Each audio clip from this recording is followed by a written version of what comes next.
Yes, Kenya. Tamu sana, tamu sana, tamu sana, yes.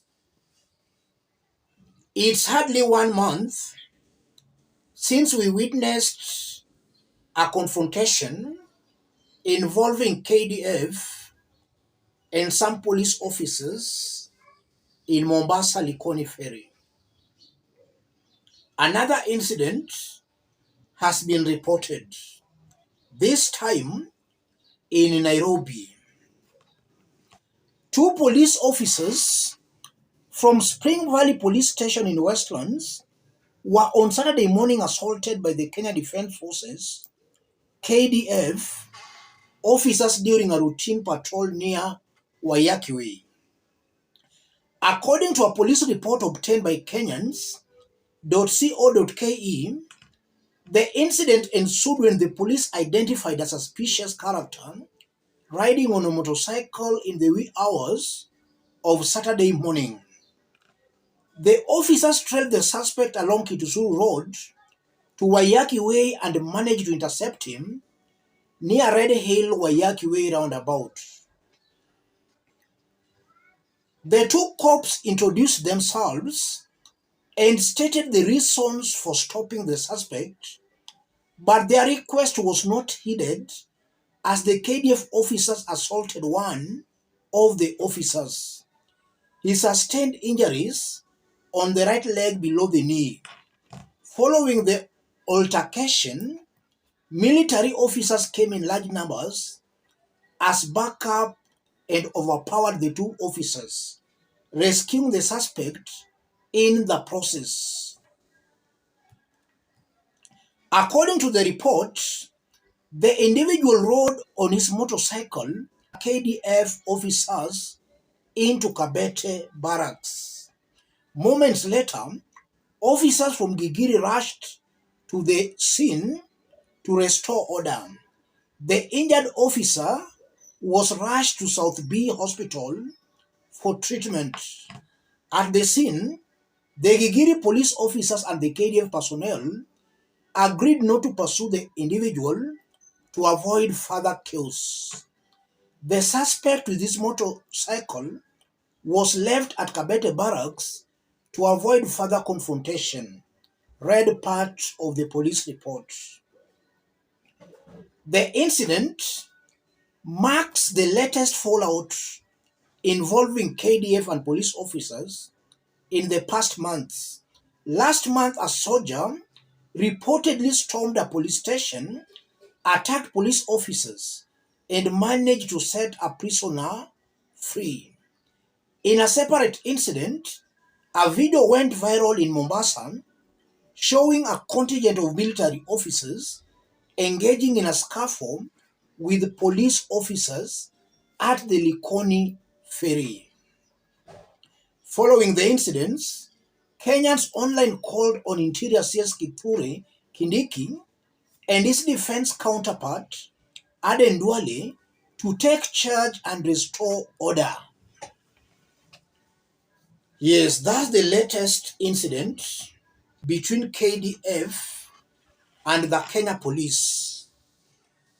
I want us to dig deep into this, in which I'm going to explain what's happening here and why William Ruto should not sit pretty, thinking that everything is okay. Things are not okay. If you are watching us but you are not yet subscribed, subscribe, give the video a like. Let's proceed.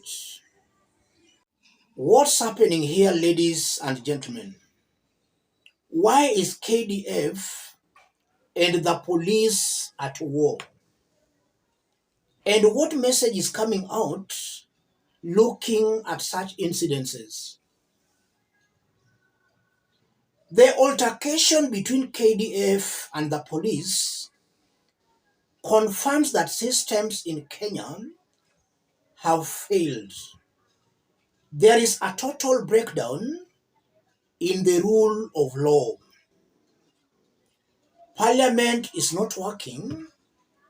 The judiciary is not working. The executive is making it even worse. It's very incompetent and not working. Almost all government institutions are failing. Now that they are failing, the KDF is saying, let's now take the law into our own hands because the systems are not working. I think that's the message coming out very clearly if you look at all these incidences that have been happening. Because in a proper organized country where systems are working, I don't think the army can openly break the law today, tomorrow, and nothing is happening.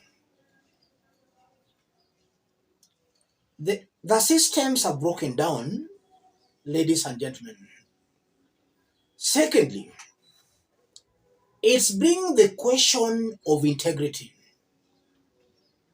How are these police officers, KDF officers, how are they being recruited? Could it be possible that through corruption, some characters who are not even qualified to join KDF and to join the police, through corruption, they're joining these disciplined forces? That's also an issue that William Ruto should look into. Is it corruption that is leading into some characters who are not qualified joining these disciplined forces? If also you look at it from another angle, could it be possible that some rogue politicians are trying to politicize the military? I'm asking that question because our police is already politicized. It's no longer the police service we used to know that was independent and very professional.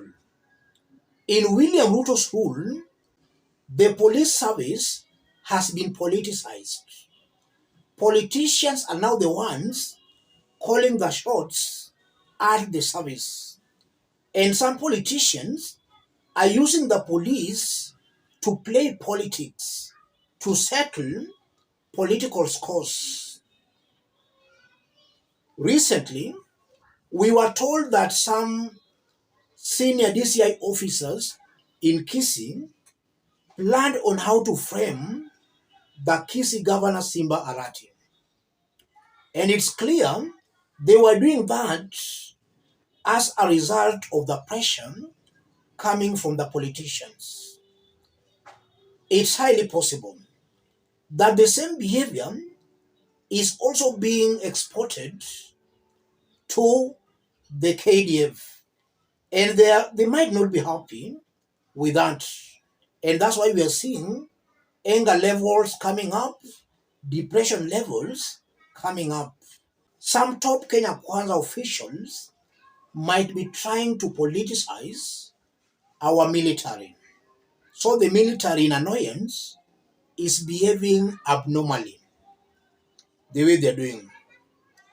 And also a message coming out again, I'm seeing a very high possibility where the police service might be intolerant to the KDF. So the KDF also just wants to prove and to assert their authority. It's important that these two disciplined forces should be tolerant of one another. Let me stop it there, ladies and gentlemen.